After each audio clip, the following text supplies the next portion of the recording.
All right, Jeff Goodman here with another edition of the Good and Plenty podcast. And this one is a little bit different. I've tried to mix it up throughout the offseason, throughout the pandemic.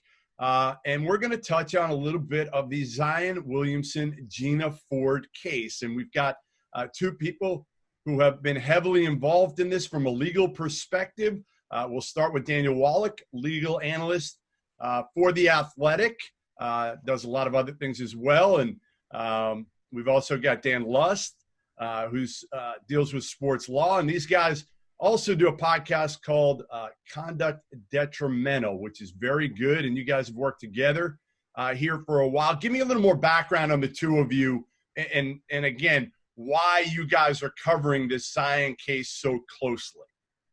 Okay, well, I guess I'll kick things off. I mean, I was an appellate lawyer and a federal court litigator for most of my career. It wasn't until after the age of 50 that I was sort of pointed in the direction of sports law. And then a couple of cases came across my radar that I began writing about, which was legalization of sports betting. I followed that case very closely and started to write extensively for a sports law audience. And I began to pick that up in other cases like Deflategate, and eventually I pivoted from being a commercial litigator for a large law firm to now having my own practice focused almost entirely on sports wagering and gambling law. And I do a lot of this sports law stuff sort of as a hobby. So that's what ultimately led me to cover the Zion Williamson case, because my background as a litigator, it's part of my toolbox to try to explain these complicated legal proceedings to a general audience. And the Williamson case is the perfect vehicle because it's filled with a lot of legalese, complexity,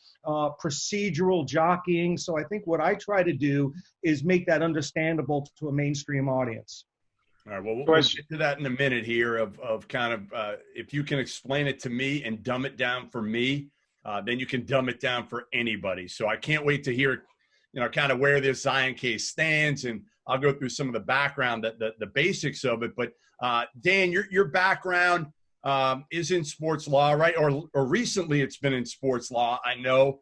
I feel bad. I know you went to Fordham Law School, so I do feel bad for you that you are a Fordham Ram right now with what's going on with that basketball program. So a little bit about myself, kind of, similar to Dan. Actually started with the New York Giants while I was in college. I was with them for 4 years during their Super Bowl run. When I went to law school, still working for the Giants, I said, I'm either going to end up the next Jerry Maguire or I'll be the next Clarence Darrow, and I'll be a trial attorney. And I went on this trial attorney route. During law school, I worked for baseball agencies. I worked in baseball arbitration for several teams, Cincinnati Reds, Oakland Athletics. And then, I just went on this trial attorney path, but all the while staying active on Twitter. Dan and I met some point back in 2014, 2015, when I was president, or at least outgoing president of the Fordham Sports Law Forum. And then, I just started writing a lot. I started going on the radio, analyzing sports law. And when it comes to the Zion case, Dan is in the weeds, we'll say, and we'll try to stay out of the weeds for this. But Dan is very deep in the weeds in the Zion case. And when it came across my radar, it's really the Twitterverse. Something that one of my pet peeves in the law. The law is, last I checked, is not guilty until proven innocent. But people were convicting Zion in this court of public opinion for something as simple in litigation. We know these as request for admission, a notice to admit. That's one attorney serving a request and asking someone a question. And the question that was asked was obviously loaded. Did Zion accept benefits to attend Duke? Asking a question means absolutely nothing in the law. Answering the question and admitting it does. So I decided to step in and we'll say calm down the Twitter trolls and the guys with the pitchforks and just say, let's hold our horses. So that's when I jumped in with the Zion thing. But, Dan and I have had some fun with it, covering on the podcast the last couple episodes. Actually, I thought it brought us together a little bit quicker because I brought you on as a guest to discuss the Zion Williamson case. And you were so good. I gave you, I said, let's do this again on another episode. And that worked out so well. And then I decided, let's make this a team. So the Zion Williamson case, no matter who wins or loses, I can tell you that the ultimate winners are Conduct Detrimental, because now we really have a podcast that's ready to go to the next level. Or people named Dan in general. I think those are the real winners of this. Daniel, Dan, whatever you want to call yourselves. It's worked out. It's a good team. And I think, the other part is you guys can cover. There's so much that's going on in the sports world that we need your insight, your opinions, to try to, again, figure out exactly, we'll try to hit on the NIL here later in this podcast if we have time. Certainly, you've got smaller things that I'm interested in. Under Armour trying to sever ties right now with UCLA and Cal out west. Kansas fighting the NCAA right now, Bill Self's attorney. There's so much. But let's start with Zion and give people kind of the overall. And the overall is Zion Williamson's family signs a deal with a woman named Gina Ford late in his, I guess after his season ends. His freshman season ends at Duke officially, to negotiate a marketing deal. I don't know why he would have done this with a small-time marketing firm, but he did. A month later, he severs ties and signs with a heavyweight, which is what I thought he was going to do all along, CAA. It makes sense, right? Well, Zion's family, and I put this mostly on Zion's family because I don't think Zion had anything in the world to do with these decisions. His mother and father, stepfather, have made decisions for him financially most of his life, and even simple things as such as I was covering the McDonald's game years ago at ESPN, and he got hurt with like a thumb injury, and they shut everything down, like completely shut everything down to where you couldn't get any information, period. So I've kind of known the family from afar throughout all this. So I'm not kind of surprised again. And Zion, I've said it time and time again, one of the best kids you will ever meet, period. I mean, super kid, high character, great at dealing with people, whether it's media, teammates, whatever. All right, so that's my aside. Anyway, Zion's family sues to get out of this deal. Gina Ford, and correct me if I'm wrong on any of this stuff, guys, because you know it better than I do, but Gina Ford then sues in Florida for $100 million, which seems like a lot of money, but when it comes to Zion and his marketing, probably may be accurate. I don't know. Anyway, Zion's saying that the contract is void because she didn't register in North Carolina as an agent. Ford is now saying that none of this should be valid because he received improper benefits. That's what's really taking this to a new level now, that she's alleging he's taken impermissible benefits while at Duke as a student athlete. Therefore, he was playing basically illegally, not as a student athlete. Am I wrong in the Cliff Notes version of everything that's gone on? No, I think I'm going to record that, or I should record that and use that in my spots going forward, because whenever I go on the air, the host asks me to distill this year-long battle into a minute or less, and you just did it. So you handled it perfectly. But you mentioned the involvement of Zion's family or his parents in every aspect of his career. You would think they would have the savvy to at least have hired a lawyer to look over this contract that Gina Ford presented to him in I think it was April of 2019. It's a horrendous deal for all of the leverage that Williamson has. He is the most marketable athlete coming out of college sports since, I don't know, maybe Michael Jordan. Yeah. And he could have had agents lined up around the block. Yet the contract that he signed with Ford has absolutely no ability to terminate it other than for cause. It's essentially a perpetual, career-long marketing agreement that guarantees Gina Ford 15% of Zion Williamson's off-the-court earnings, regardless of whether she introduced it or not. So if you look at his marketing potential, we're talking about $1 billion+ over a 15-year career. So if her percentage or her cut of that is 15%, you kind of see where she gets her $100 million damage calculation. Yep. But so no lawyer in his right mind would have allowed his client to sign a lifetime contract, considering the disparity in the leverage. She was a small fry. He was the greatest, catch of them all. He could have dictated the terms. And pretty much that's where you see the absence of legal representation causing all this great harm to the athlete. And now look where he is, because if he had never signed that deal, there would never be any Zion Williamson versus Gina Ford case. Because no lawyer would have allowed him to sign it. So just kind of echoing that, we're kind of hinting how much leverage that Zion had in this case. The reason you've never heard of Gina Ford before is because she's not been involved in the basketball world before. We've heard of Usain Bolt. He's a very big name, but someone taking their first leap into this pond of college basketball or pro basketball has very little leverage. And you'd think that in that case, Zion, and just in terms of negotiating power, would be able to get a very favorable deal, almost like, one of these prove it type deals. I know different context, but that's what Cam Newton's doing in New England. He's getting a prove it deal, prove your worth. Maybe it's a short-term deal. But to Dan's point, this is almost a deal as if Gina Ford was the Zion Williamson of the agent world, and just not something commensurate as what you would expect to see. So again, that's why we're here, and that's why hopefully, Dan, I think we consider ourselves good lawyers. So if we were in the situation, we wouldn't have happened.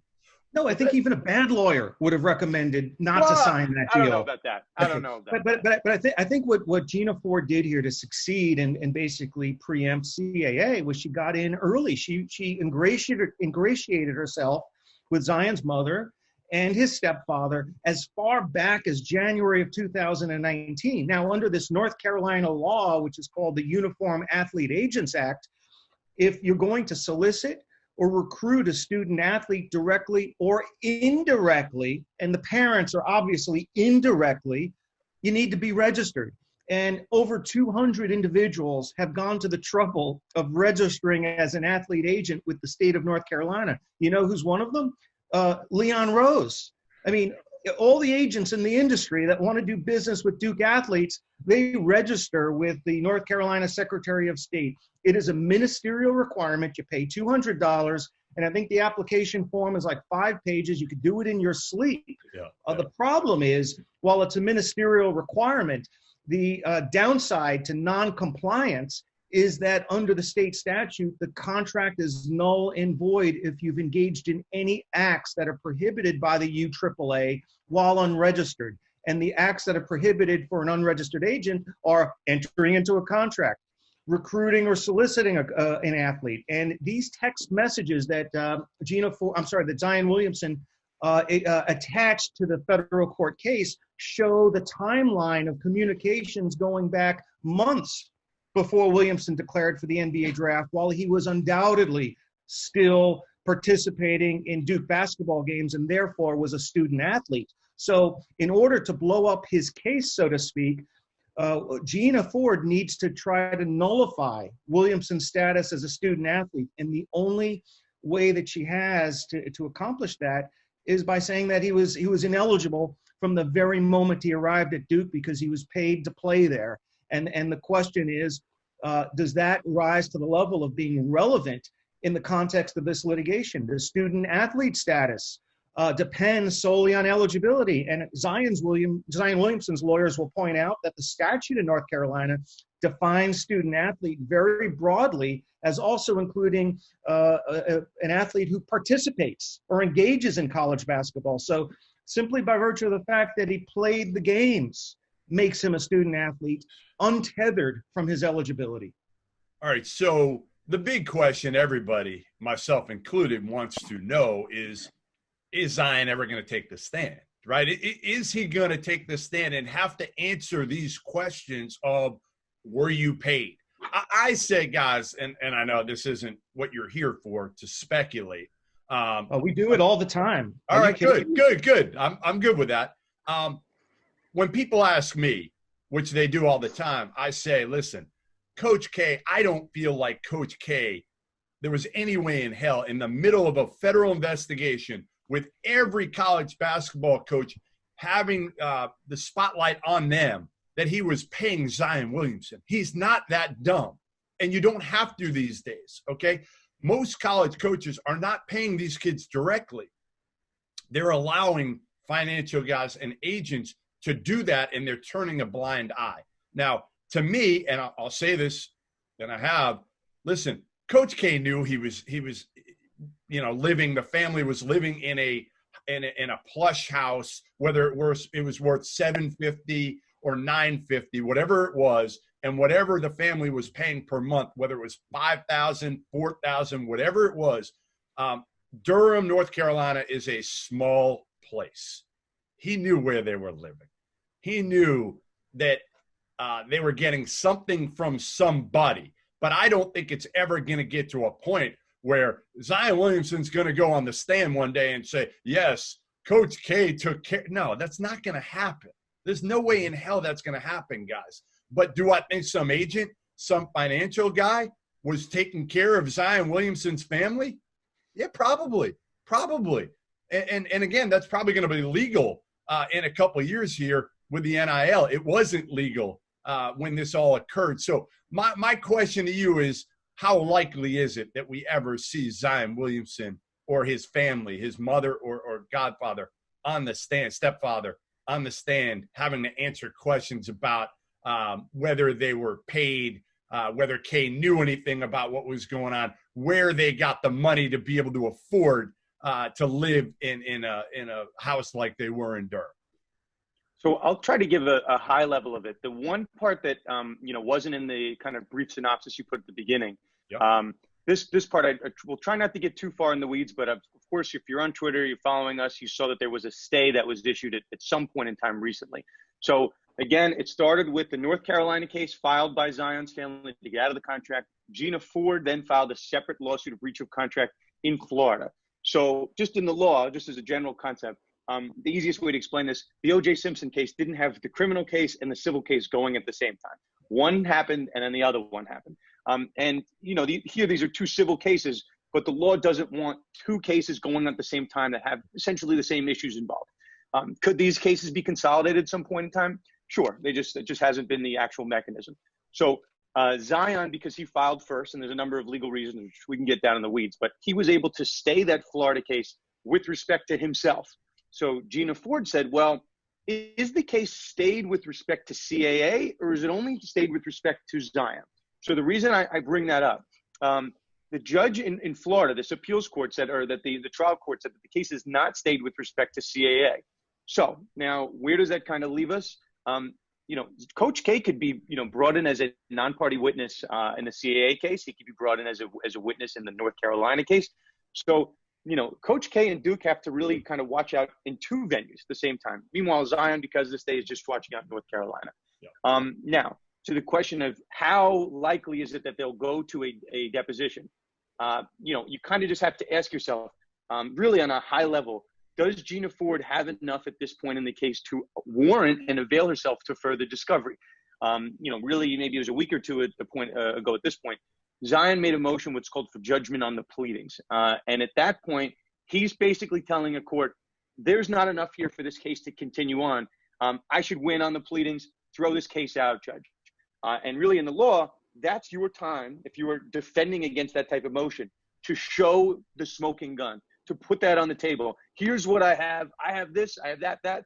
Trust me, I have enough to continue on. You don't have to give the whole thing, but just enough of a piece of the pie. So what did Gina Ford really do? This is when Dan and I had a lot of fun on our podcast. She cites Wikipedia articles. She cites Zillow, how expensive the house was. She cites a North Carolina, the Tar Heels fan page. I mean, these aren't really reliable sources of information. You don't think? Wait, come on. Really? Shocking. Wikipedia is not reliable? I don't think she's aware that probably she could have edited that Wikipedia page. But, substantively, there was some, I'll say maybe Dan and I will disagree on this. There was a conversation that she recorded. It's not independent evidence. It's not new evidence. But as many will know from the college basketball fraud investigation, a Kansas coach was recorded on tape speaking to someone and saying that Zion's dad asked for a six-figure payment to attend Kansas. Separately, there's a transcript from a separate case whereby someone from Nike was saying that he could cripple Adidas by paying Zion a certain amount of money. Yeah. So she's pointing and saying essentially, again, legal, non-legal, when there's smoke, there's fire, and we should have the opportunity to investigate that smoke and see what's in there. So in the law, right, and I guess just wrapping up quickly, in the law, you're not allowed. Maybe if you have smoke, you can, and maybe that makes sense out of law to go into the fire, but you're not allowed to have these impermissible fishing expeditions and just kind of looking for breadcrumbs and going on a witch hunt. You're not allowed to do that. You have to have enough of a predicate to warrant depositions and warrant discovery. So that's really what's pending now in North Carolina. The answer to that question is whether Gina really actually has enough to even go forward.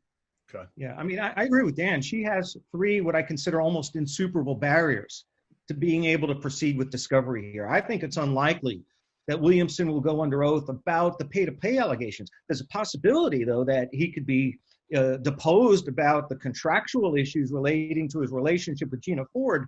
But the three barriers that stand in her way right now are, number one, Williamson has filed a motion for partial judgment on the pleadings to have the case resolved in his favor right now. That case has been, that motion is fully briefed and is already in front of Judge, I forget the name of the North Carolina federal judge, but that's ready for decision. And in that motion, which I think is very meritorious, Williamson's attorneys point to the fact that the student athlete definition under the North Carolina law is so broad that it encompasses anyone who engages in intercollegiate sports. And all these text messages and all these accusations of pay to play don't meet the standard of relevance that is necessary to take depositions on that issue, because even if it were true, his participation in the games vests him with the student athlete status regardless of where these breadcrumbs lead on pay to play. So even if all that information were true, it does not nullify his status as a student athlete under North Carolina law. And I think the judge is going to enter partial judgment in Williamson's favor at some point in July, and that will pretty much dispose of the case. Look, there are no 100% guarantees in the law because judges by nature might be very cautious and would want to afford a party some opportunity for discovery. But even if Gina Ford overcomes this motion, she still has to fight off a motion for a protective order that Williamson's attorneys and maybe Coach K's attorneys at some point are likely to file to challenge the relevance of the allegations that Williamson accepted money to pay to play at Duke. The essence of this lawsuit isn't about whether he received money to go to Duke. It's about the relationship between Ford and Williamson and the circumstances that existed at the time that they entered into their relationship. And these matters that date back a year before they ever met are irrelevant to the litigation. So I think, number one, she has to overcome this motion for judgment. Number two, she has to avoid or at least prevail on a motion for protective order. And I think that's unlikely based upon how North Carolina law is defined. And number three, there are these federal court procedures that are in place that prevent parties from immediately hitting the ground to take depositions. You need to have an agreement on a discovery schedule. The court has to hold an initial case management conference, and then the court issues a scheduling order. None of those events has occurred yet. We are probably a minimum of 2 months away from the first deposition being taken in the case. And you can bet your last dollar on the fact that Williamson's attorneys are going to move for a complete stay of discovery until this motion for partial judgment on the pleadings is resolved. So she's got a lot of gauntlets to run here. And I think the facts and the law are significantly on Williamson's side, at least based upon what we've learned so far. And she's got to probably hire a better lawyer, because her lawyer, sends a subpoena to a dentist in South Bend instead of the NCAA. That, I mean, come on, really? So we're citing Wikipedia, we're citing Zillow, and now we're serving evil dentists. I've not ruled out the fact that the dentist could be evil, though. Let's keep that in mind. Yeah, Jeff, federal court is a completely different ballgame. You have to be able to effectively write, and it's different than state court where you can kind of run and gun, almost like Jerry Tarkanian style, and everything is at the hearing you present your best argument. No. You got to show your cards in writing, and I'm not saying the best writing always wins, but I think Zion's lawyers at Weil, Gotshal and Manges, in full disclosure, I worked for that firm 30 years ago. They are a significant cut above the caliber of lawyering on Gina Ford's side. I mean, Willie Gary is a nationally renowned trial lawyer, but he's not a federal court litigator. And until the jury is convened and until you place your hand on the Bible, this battle is being played out of court on the papers in high-level, sophisticated motion practice. And this is almost like, Weil Gotshal against Willie Gary is the legal equivalent of Duke University playing Stony Brook.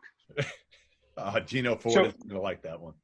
So that's the truth. That's the truth. But they don't even, their caliber of papers in federal court have been woefully deficient.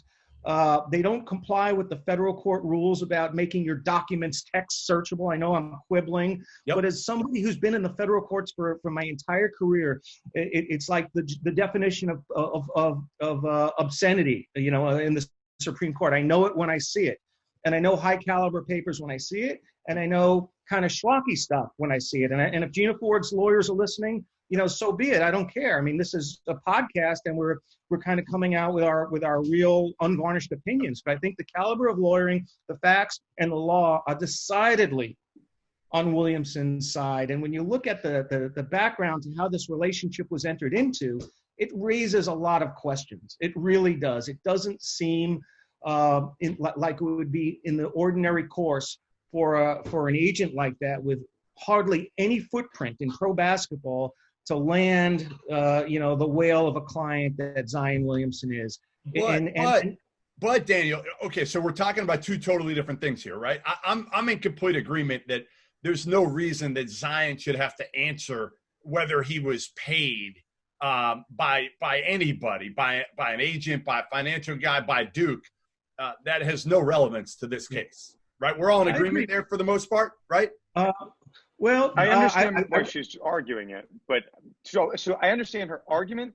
Her argument on relevance is that, and this is, you know, we'll try to stay out of the weeds so much, but essentially, if Zion is allowed to dunk a basketball during a Duke game, that's the only evidence that you need to show that he's a student athlete. What Gina Ford is arguing is that this conversation as to whether benefits occurred before his time at Duke, that will somehow retroactively divest him of student athlete status. That's the argument. You can buy it, you might not, but that's her argument. I don't think it's ultimately, I think it, and again, obviously I have no legal background, but to me, the question should be more about the deal itself, right? The deal that was signed and whether that is valid. All the other shit is shit. It's bullshit to me that has nothing to do with the actual deal that was signed that April or whatever it was when he finished playing at Duke. And you mentioned something, Daniel, early. You said, you know, these text messages going back to all the way back to January of that year. That's actually not that far back. Most players that are playing college basketball that are at the highest level, their families have already started dealing, especially at the level of Zion. They're done by the time they get to Duke. A lot of them already have agents. Now it's not out there legally, but they've already decided who they're going with. So I'm actually surprised that Gina Ford, if she actually did start correspondence with the family in January, like would have gotten Zion. That's way late in the game to me. That's not early. That's late in the game to be able to secure somebody of Zion Williamson's stature for a marketing deal. It just baffles me why they would have signed with Gina Ford. It just makes no sense. So for you, Jeff, there's an Anchorman quote I think applies to you. You're not even mad. You're just impressed by this whole thing, how late in the game they came in here. Yeah, like what did they do? What was the leverage that Gina Ford really had? Did she have something on the family to be able to get this deal? Because as you said earlier, you said the deal was so god awful, right? It was 15% off everything for the lifetime of the deal. To me, the only way I would have done the deal, if I was the parents, is if it was far lower than CAA or the other big boy companies, and you got like 1%, right? If they came in with 1%, you're saying to yourself, all right, if we're going to really make out in this deal, as opposed to all the big boys, I might do this deal, but I'm certainly not doing it at 15%. That puts my radar up as to what else was going on here. What else does Gina Ford potentially have on this family that they did this deal? Listen, we can't speak to that, but luckily for Zion Williamson's sake, he has a North Carolina state statute, and this is really important. If the law is going to protect anybody here, this law is designed to protect student athletes, not athlete agents. Yeah. And if you're going to, if you're going to try to nullify a college athlete status as a student athlete by, in every case, you can have an agent looking to defeat an argument in every case by saying, well, you never should have been eligible. Yeah. You're really going to undermine the purpose of the statute, because then in every case going forward, athletes sues agent to get out of deal. Agent says you took money to go, therefore you were never eligible. It would undermine the purpose of this statute, which is designed to protect student athletes from unregistered and or unscrupulous agents. So when there are statutes on the book that are designed to protect a vulnerable class, I think the law will generally lean towards the protection of the class that it was designed to protect, and not look to protect sort of the violator of the statute. So Gina Ford is going to run into a very difficult public policy argument, because the law is not called the Athlete Agents Act. It's called it's designed solely to protect students. So I don't know how she ends. I don't think the day will ever come in this case where a jury is impaneled and Zion Williamson is under oath. This case is either going to be settled because one party has leverage by virtue of the fact that either Williamson is on the verge of victory or he doesn't want to answer these questions under oath. But failing a settlement, I've always felt that, right? I've always felt that it potentially, the only way it gets, he never takes a stand or anything like that, because at that point there will be a settlement. But I got to that point, which you're saying it's not going to. I think he's tasting victory already, because look at the settlement value of this case. If Gina Ford is basically going to be, persona non grata in NBA circles, her need for a big takeaway in this case is even more acute than it was in the past. She has no other NBA clients to fall back on. No one's going to sign with her again. So she needs to take away a big haul here. And if she has a contract that guarantees her 15% of an athlete that might be worth over $1 billion in off the court income, I don't think $3 or $4 million makes this case go away. I think from her perspective, and the fact that she's got to pay lawyers a contingent fee, I think the bottom line bare minimum is an 8-figure sum. And I don't think that's something that Williamson is comfortable paying, nor should he have to pay it. I'd say roll the dice, see what happens on this motion for judgment on the pleadings, and his point of no return in terms of having to make a real, gut-wrenching decision is before he goes under oath. I think before he goes under oath, he's playing with house money and he has nothing to lose. Dan, you agree with all this, that there's very, very little chance that Zion loses this case? Or are you in agreement that he walks away? Dan and I agree on a lot of stuff. I think it's very different equation when it comes to Coach K and Duke and Zion. What does Zion really have to lose by testifying? He's already a pro, right? If he testifies and he says that reputation. Just from his reputation. But I think, guys, Jeff, Dan, I think we all know that college athletes are getting something somewhere, right? So at the end of the day, if the question is an 8-figure settlement, which is not a small chunk of change, $75 million, if Zion's just going to state the obvious, hey, when that Kansas coach was talking to my dad, that actually happened. When the Nike coach was trying to pay me, to cripple Adidas, that actually happened. It's not going to shock anybody. So it's a question as to, whether you put yourself in his shoes. Would you rather have 8 figures in your pocket, $50 million, or tell everybody the obvious? So I'll disagree a little bit with Dan. If it gets to that, Dan, yes. I think if it got to that point, you're probably right. Now, the other part of this, guys, is so will Zion and both of his parents, if it comes down to it, will they all have to take the stand and be questioned? All three of them, correct? I would think so, yeah. They're all necessary parties. They've all kind of interwoven themselves within there. Different question as to whether or not Coach K is sufficiently tied into this, but Zion's parents, just with the text messages, with the relationship with Gina Ford, those guys are very much interwoven in this case. So I don't think they can get out of it. Again, Zion will say, here's the deal. Zion ultimately, because I've done this with other kids before. There's a kid named Renardo Sidney, who was the #1 player in the country 10 years ago and kind of flamed out. And I had him on my podcast about a year ago. And family was from Mississippi. Dad moved the family out to L.A. They were staying in a $1 million mansion in L.A. He was 16 years old.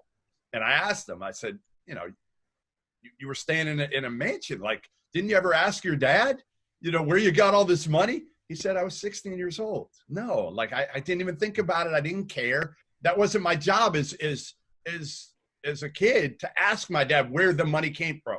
And I think with Zion, it's going to be the same thing. If he ever goes on the stand, you know what the answers are going to be? I didn't know. And you know what? I don't think he'd be lying. Right, yeah. Right. And then you're not going to pin him on that. And I mean, also, too, just an example that everyone will know, LeBron James didn't do anything wrong when he got that souped-up Hummer when he was in high school. His mom took out double and triple mortgages, whatever she did. She didn't do anything wrong. So we're leaving out the scenario where, in theory, maybe this house just came from some proper means. I mean, we can't, obviously, as much as it might seem like, not reasonable, nobody thought LeBron James wasn't getting paid, but that turned out to be the case. Look, if this house came from a booster, if this mansion on the hill resulted from a booster, that's an NCAA jurisdictional issue. It's not a private federal commercial matter between an agent and an athlete. I think that's beyond, and it likely is beyond the sphere of what a civil lawsuit should be about. That comes under the jurisdiction of the NCAA in enforcing their rules, or perhaps the Southern District of New York, United States Attorney's Office. I wouldn't place that on the shoulders of a marketing agent from North Miami to sort of crack the case on pay for play in college basketball. And she has a real practical problem in terms of proving her case. Part of her evidence, so to speak, is relying on this out-of-court statement made by the Kansas, I guess a conversation between the Kansas assistant basketball coach and an Adidas or Nike representative. Well, in the Southern District case, Judge Lewis Kaplan didn't allow that in. He declared that to be inadmissible. And she won't be able to attach that kind of out-of-court squib of a statement that's not attached to a full transcript, that's not authenticated. She will not be able to prove her case in North Carolina because all of these coaches and sneaker representatives are beyond the subpoena power of the North Carolina federal court. So Ford's attorneys are going to have to go on a barnstorming tour across the United States and have subpoenas issued and take depositions in places as far-reaching as, Kansas, Arizona. And quite frankly, I don't think they have the coin for it because in all likelihood, they're working on a contingent fee basis. So good luck trying to prove this case in North Carolina because based upon the submissions that she's made to date, she's relying on internet sleuthing research and not any independent inquiry or investigation of her own. And she's going to have to prove it by bringing people within the subpoena powers of the North Carolina federal court. And I don't think she's going to be able to accomplish that. I'm checking your Wikipedia page, Dan, after we're done. I'm going to see how accurate it is. Checking, you mean editing it. Moving on. That's right. Moving on. Let's spend a little bit of time here. Obviously, the majority of the time I wanted to get you on Zion, and that was great.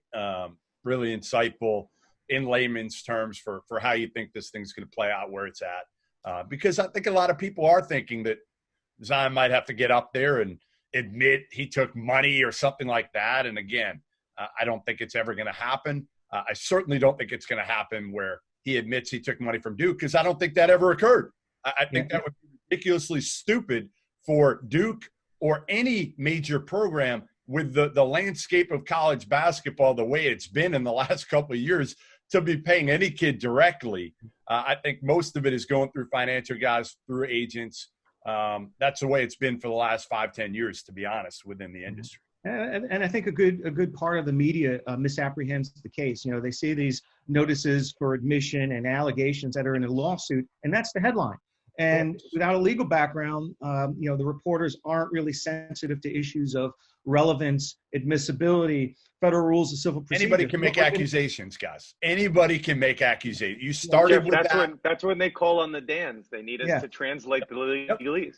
No, we live in a world of views and clicks, and the headlines really don't tell the true story here because this is an issue of law, and it's a question that's going to not take place in front of a jury or before a court reporter. It's going to be decided by a federal judge in a chamber, in her judicial chambers in North Carolina, and that's going to be the end of it, I think. So, that's one of the reasons that Dan and I have found so much, satisfaction in talking up this case because it's been so, I wouldn't say poorly reported. Educate. You want to educate people. Not accurately reported as to what the true issues in play are.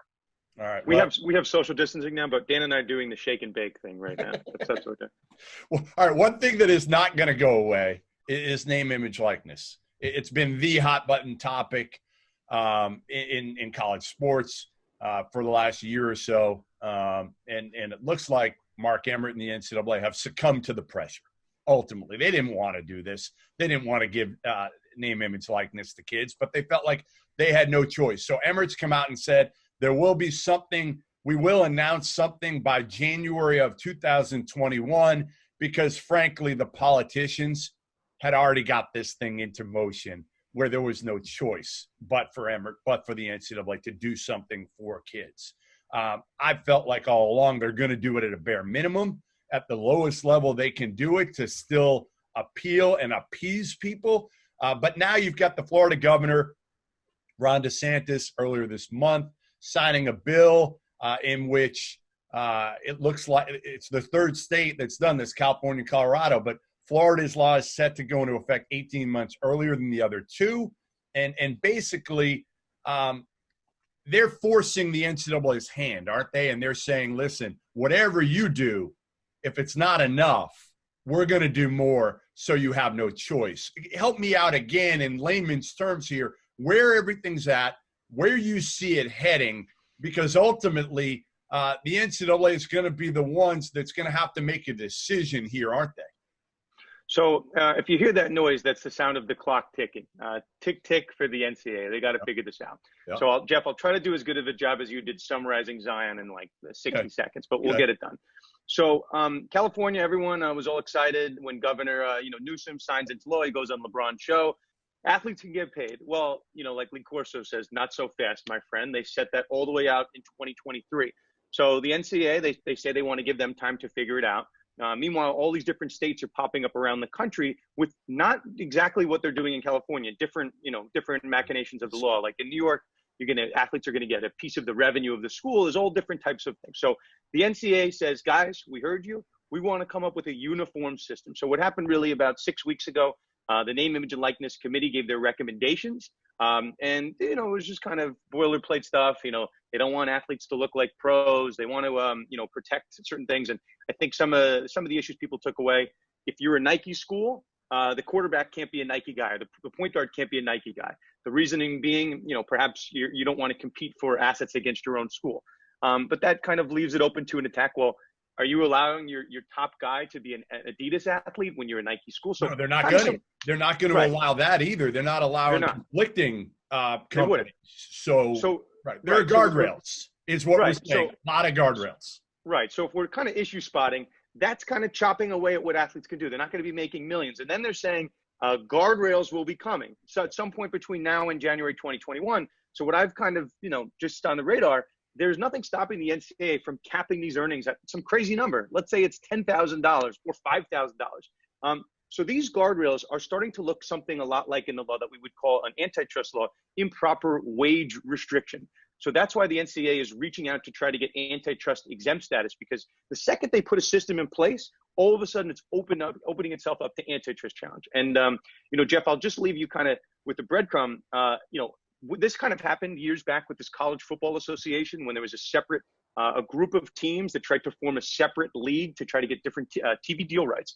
So the NCAA said, if you guys have your own TV deals, you're not allowed to schedule games with us.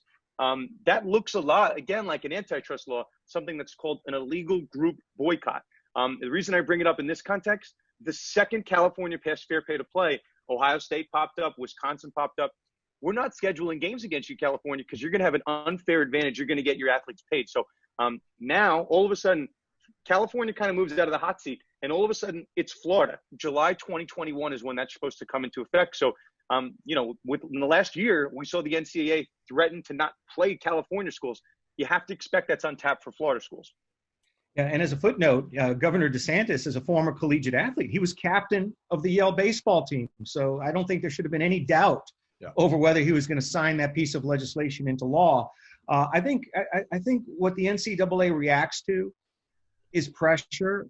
Any significant seismic movement off of a longstanding position that the NCAA has ever held has been forced through the threat of litigation or legislation. Let's face it, but for these bills that have popped up in California, passed in California, Florida, and have surfaced in other states, I don't think the NCAA is having this conversation the way they're having it right now if it wasn't for, I guess, the walls closing in legislatively, as well as the litigation that, goes back to, Ed O'Bannon. So the name, image, and likeness dispute kind of traces back to the initiation of litigation by former UCLA star Ed O'Bannon. And this is a movement that has been going on for, close to a decade. And now it's culminating in the NCAA finally saying, well, we're going to do something voluntarily. Well, the only reason they're reacting to it because of pressure brought upon them externally.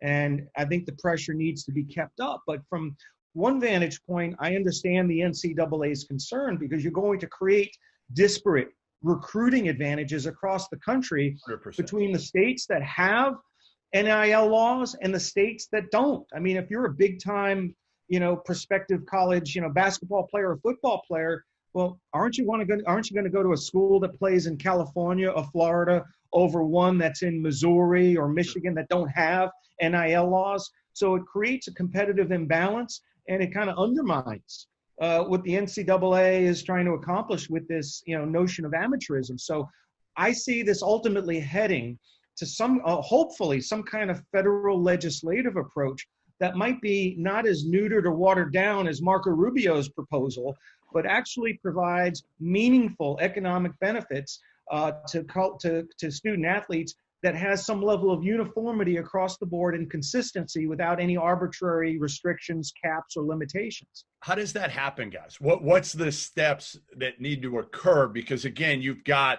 like we talked about, California, Colorado, Florida. You got the NCAA trying to figure it out right now by January. Who does that right now to kind of get it all under one umbrella? Congress is a cauldron right now. We have an election year. All the controversy swirling around President Trump and how everything is so politicized. Even the wearing of a mask has become politicized. While NIL legislation on the federal level really shouldn't be that controversial, I think it gets swept to the side for a while, and we kind of march down this path of state-by-state legislation until at some point maybe there's a changing of the guard in the White House and things temper down a little bit politically and with the great divide that exists in this country. Right now, we don't have the right kind of environment and circumstances, especially with COVID-19, to move forward expeditiously here federally. So you're saying to me, you really think, and Dan, I'm wondering if you agree with that you are going to have a bunch of states that are trying, whatever the NCAA puts out in January, that are going to try to further it and push the envelope a little bit further, and they're going to be able to do that. And you're going to have, everybody's going to get like every state, every school is going to have certain things from the NCAA, but others are going to be able to obviously have more, whether it is a Florida or a whatever, Florida, for example. If you go to school in Florida, you could get benefits that you're not able to get in Georgia.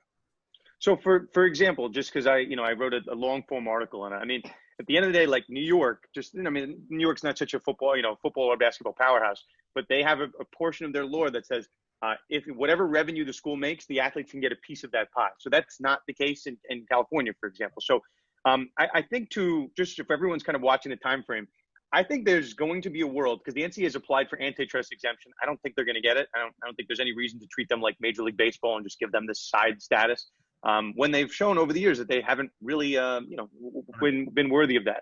But let's say January comes, they put these laws into effect, these mandates across the NCAA. They still have another, 6 months for Florida's to come into effect.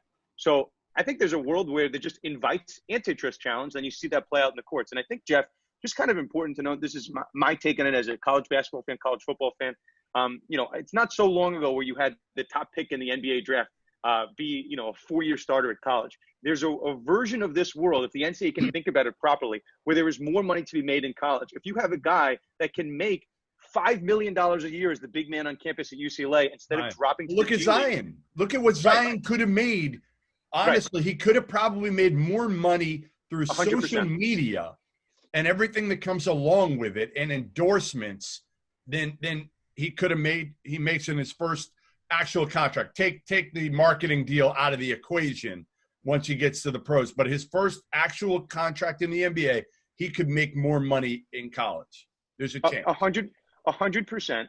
And then I think there's just kind of this weird dichotomy. I mean, there's no reason, at least when it comes to me, just as a reasonable person looking at this, if you're going to allow athletes the ability to profit off of their name, image, and likeness, Why on God's earth would you not give them an agent to maximize their profitability? But under the name, image, and likeness recommendations, no agents, nope, we can't do this. We're going to messy up the sport. It doesn't really make sense. So who's going to make sure that I make the most money? My parents, who are not going to be trained professionals, the school who doesn't have the right incentive, or me? I already have enough on my plate. So I think they really have to tweak this thing, or else it's really going to look like wage discrimination. So that's a big thing for you. You're a proponent of let them have agents to navigate all of this so they can figure out how to maximize, whether it's their social media, whether it's an endorsement with a company down the street from where they grew up, or the school that they go to. Right. I mean, Dan can speak to this too. You legalize sports betting, all of a sudden, all these seedy characters go away. You legalize agents in the sport, all of a sudden it's out in the open. Why not allow these athletes, like California is what I've called an entrepreneurship license. You can just create new revenue channels that didn't exist. So why does the NCAA care so much if an athlete is making more money for the sport, incentivizing guys to stay 4 years? Obviously, those TV contracts, March Madness, are going to go up. So I don't understand why the NCAA is so averse to allowing just an uncapped earning. But I just they keep saying these words, guardrails. We need to put guardrails in place. And that, again, you're looking at an antitrust challenge. That's clearly restricting someone's wages. And if you're going to say they should be paid, why are you restricting it in such a harsh manner as everyone believes is coming? You know what the hard part is? The hardest part for me to try to figure out is the recruiting aspect of it, right? I understand they're trying to say, well, we don't want recruitments to be a pay deal. But ultimately, college coaches are going to figure that out. They're going to figure out, if I'm recruiting you as a college coach, I'm going to say, hey, listen, when you get here, we've already got this in place for this car dealership to give you $100,000 deal, whether it's legal or illegal. And I guess, that's my take on the guardrails. You could try to put them up all you want, but people are going to figure out ways like they have to navigate rules for the last 50, 100 years. They're going to figure out new ways. So I wasn't originally in place of no guardrails. Now I am. And just saying, you know what? Whatever they can get, they get. The market is going to correct itself eventually. It won't to start. People will overpay guys, right? Whether it's a company, a car dealership, or social media, whatever. They'll overpay at first in year one, and then they'll say to themselves, well, I'm not going to piss away money and not get a return. So I think it'll eventually correct itself, but it may take a year or two. I tend to agree. I mean, I understand that that's the course correction, but at the end of the day, you're going to call these athletes. I understand that the NCAA wants to say, let's not treat these athletes like pros, but if you allow them to get paid, I don't know what else you call that. So let these companies make mistakes. Let them overpay. Let the market figure itself out. I have no problem with that. Yeah, I don't anymore either. I did, and I've come a long way. And unfortunately, I think a lot of people at the NCAA, they're going as far as they feel they have to do to save that organization. As much as anything else, I think Mark Emmert is worried about the future of the NCAA, and as well he should be, because if he doesn't do this, there's probably not going to be an NCAA in 10 years. And even with him doing this, if he doesn't go far enough, there still may not be an NCAA in 10 years. I mean, the question is this. I mean, I don't think it's a coincidence. 4 gigantic defections to the G League, and they're getting paid, relative peanuts as to the pros, a couple $100,000 here and there. I don't think it's a coincidence that this conversation's happening again at the same time. RJ Hampton, LaMelo Ball go over to Australia. So you're starting to see these floodgates start to open up. And again, tick, tick, tick. They got to figure this thing out sooner rather than later. Brandon Jennings started all that about 10 years ago, didn't he? He did. I mean, he had no choice because he didn't qualify academically to play at Arizona. These kids are actually going when they have the option to play at other schools. And I've said, listen, is college basketball going to take a hit missing Isaiah Todd and Jalen Green and these other, Deshaun Nix is a really good player who's going to go to UCLA. Yeah, but it was fine without LeBron. So let's not get carried away. You're still going to watch Duke no matter who's playing. You're still going to watch Kansas no matter who's playing. My bigger concern is, why is Adam Silver doing this? Because if he wants to, he could pay 50 kids $200,000 a piece if he wanted to. If he really truly believes that it's a better avenue to go to this new G League developmental program than it is to go to college. I don't think he's going to do that. I think we're going to see, 5 to 10 kids a year from now do this G League program, especially if Jalen Green gets drafted high and some of the other kids get drafted high. Ultimately, that's the biggest measure of success. Yeah, why would he bite the hand that feeds him? I mean, there's a tension or a line that you don't cross. I mean, the NBA currently has a free developmental system called college basketball. That's right. Why would you screw that up? I don't get why Adam Silver is doing this, because you're right. The marketing is much better. You already have Jalen Green coming in to your, and a lot of the NBA GMs called me right after that it happened with Jalen Green. And they were like, we don't want this. We'd much rather have a kid who's been in college for a year and already has, the brand, and he's much more ready than being in the G League developmental program. We don't know. At that point, they were scared of who was going to coach it, who was going to run it. They felt like it's much better to have a kid socially as well in college for a year than going to this G League developmental program where they're going to be around 4 or 5 other kids. They're not playing competitively all the time against other schools. So, I don't get it. How about academically? I mean, say what you want about whether these student athletes are attending classes, but you don't want to deprive the opportunity of a 4-year education. Whether they choose to complete it or not is up to them. But just like with Hall of Fame candidates, the rate of success of making it in professional sports is abysmally low. Many are called, few are chosen. And if you're going to create an exodus from big-time college basketball to a minor league system, you're going to be putting a lot of, African-American men into situations where they're neither playing professional ball at the end of the day or getting a college education, which is essential to me being able to compete in the marketplace. Listen, Jalen Green's probably going to be fine. I mean, he's a terrific player. He'll probably make a ton of money in the NBA and never have to work when he's done. Isaiah Todd is another kid that we're not focusing on enough. He was set to go to Michigan, really good academic school, set to play for Juwan Howard, a high-character guy who's obviously made a lot of money and been successful in the NBA. Instead, he goes to this G League pathway program, and to be honest, he might play a year in the NBA and bounce overseas for 10 years and come back here at the age of 32 and with no degree. And again, you worry about those kids. I'm all for kids having opportunities, right? I'm all for it. But I also feel like there's value in education. And even if he goes for a year, right? Even if he goes to Michigan for a year and leaves after a year, there's a benefit to that. Kevin Durant kept coming back to Texas. He only went for a year. He would come back every year. I don't know if he got his degree or not or how close he is, but he would come back every year and feel a bond to that school and go to class in the summers. So I think there's one kind of element, the elephant in the room. I'm from Westchester, New York. I live very close to the Westchester Knicks G League facility. It is not something you want to show the public. It is not anything close to resembling which March Madness should be. And all of these G League cities are just they're not the bright lights of New York City. They're not the bright lights of Durham, North Carolina. So in addition to type of education, you're not really playing big-time basketball games, and there certainly is a value to that. I mean, God knows how many people have improved their draft stock by performances in March Madness in the biggest games of the year. I've never watched a G League playoff game. I've seen my fair share of Jimmer Fredette games when he was with the Westchester Knicks, but short of that, I've had no reason to go. Not even to say Langston Galloway, who was pretty solid with the Knicks. But I think there's a value to that too. And again, just playing devil's advocate, there was a period of time with the Kobe Bryants, the Kevin Garnetts of the world were coming straight from high school.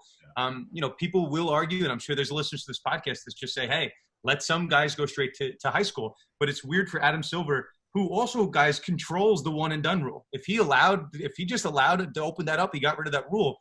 There would be really no reason to have the G League, right? Guys who just controls it. He controls it, but he's got to get it into the CBA with the Players Association. And I think think about it. If you're a veteran player, what do you not want? You don't want this rule where high school players can come in and take your job at the end of your career. And I don't understand it for anybody. I don't think it's beneficial for anybody. The kids, how many LeBrons are there? There's a Kwame Brown for every LeBron James. That's what I'm saying. There's 2 or 3 of those that aren't ready. And you're going to have more and more making mistakes now in this day and age than 15 years ago when LeBron was doing it. It's a different day and age with social media where I think there's more information, more bad information out there. All it's going to take is one agent telling these kids, hey, go, you're going to be drafted, just, go out of high school. So I do think, again, it's something that I agree to have the opportunity for these kids. But I'm with you. I mean, listen, the G League, not the place where you want to be. But I think a lot of these kids see G League developmental attached to the NBA, and they feel like they are closer to the NBA because of the name, because they're in the NBA developmental program than they are in college. They also see this too, Jeff. For those on the podcast, I'm making the "Show Me the Money" sign. Yeah, no, that's why you got to give Kate Cunningham. But it could stand for the Green League. I mean, that's they're getting paid, mid 6 figures, 250, 300, as has been reported. So no small chunk of change, especially when we're talking about a cap of, like, in theory, right? I don't think it would shock you or I, Dan, anybody, if they put a $50,000, $25,000 cap on this, because they keep saying we don't want these athletes to look like pros. So that's going to be the interesting thing. That'll be the interesting thing with name, image, likeness. What do they do? Do they try to cap it? They were saying in their conference call a couple months ago when they kind of announced this that there's not going to be a cap. I don't know if I believe that at the end of the day, but if there's not, I just don't know if the NCAA is able to handle all this and understand how to navigate it with guardrails instead of just saying, you know what, it's open, guys. It's open season. Go get what you want. And then the schools have to figure out, obviously, from a compliance standpoint now, they got to hire compliance people at every school to try to figure out, what are you doing every day? Are you getting paid $200 to go to this party on Friday night? Think about it. That's what kids are going to do, right?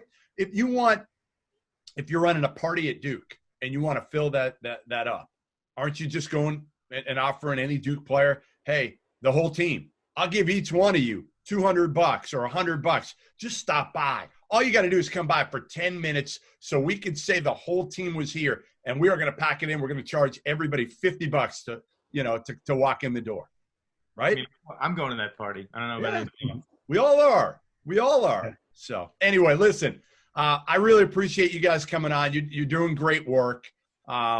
Thanks for making some sense of the Zion situation, because that is something that I think there's a lot of misinformation out there and a lot of headlines, as you said, that are garnering attention that probably shouldn't be. Daniel Wallach, Dan Lust, I hope I got it right, Dan, the two Dans, Conduct Detrimental podcast. Check it out.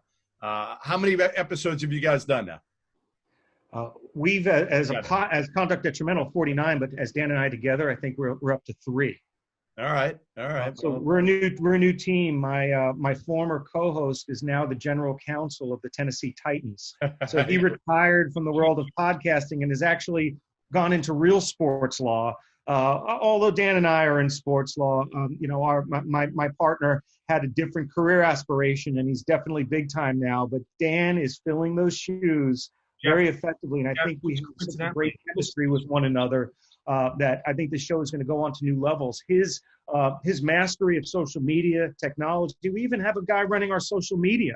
Wow. We've become much more professional than when Dan Worley and I were co-hosting Conduct Detrimental. We didn't know what we were doing. We're now a real podcast. Jeff, the former podcast guy was also Dan, so it's all in the Dan. Oh, my goodness. This is ridiculous. What is this, a requirement? You call it Dan Detrimental at this point. Yeah. Well, listen. Guys, we're doing these weekly now. In the past, it was so sporadic. I think Dan has kept me to a schedule that I didn't adhere to previously. No, I think you guys should. I think it's a great idea. As I said, it's something that I'll absolutely have been checking out and will be checking out, because I think it makes all of us further educated in matters that we are not. And I encourage people to listen, and especially as a lot of, for me, I really want to hear your opinion, and we'll bring you back on, as a lot of the NCAA investigations. We saw Oklahoma State got hit with a postseason ban. I want to get you guys on as the new independent process for the NCAA starts to heat up and they get NC State and Memphis and some of these other schools in front. What does this mean? I think we need the first one to kind of go through before we have some tangible information as to what's going to come next. But again, best of luck. Appreciate you guys coming on, and we'll do it again. All right. Thank you so much, Jeff. It was a pleasure being on. It was really fun. Thanks, guys. Appreciate it. Stay safe and take care.